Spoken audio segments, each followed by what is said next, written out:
ঈদ উপলক্ষে ঘরমুখো মানুষের চাপে ঢাকা ময়মনসিংহ ও ঢাকা চট্টগ্রাম মহাসড়কে প্রায় ৪৫টির বেশি পয়েন্টে যানজটের ঝুঁকি রয়েছে।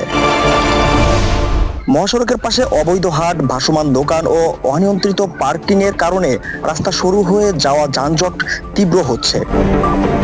ঢাকা প্রতিনিধি সাবা তাবাসসুমের রিপোর্টে আপনারা দেখছেন বিস্তারিত।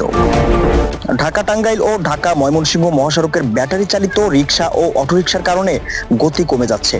রাস্তা সংস্কার ও সম্প্রসারণের কাজের কারণে ঢাকা সিলেট মহাসড়কের ব্রাহ্মণবাড়িয়া অংশে যানজটের আশঙ্কা।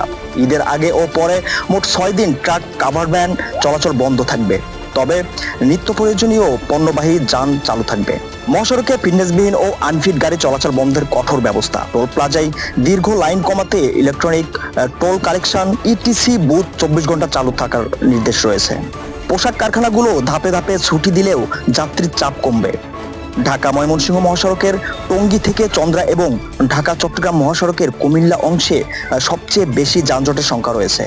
বিকেলের পর এবং ছুটির দিনের আগে রাতগুলোতে প্রধান সড়কগুলোতে যানজটের প্রকোপ বাড়ে। SK Jewel Rana, SBN news, Narayanganj.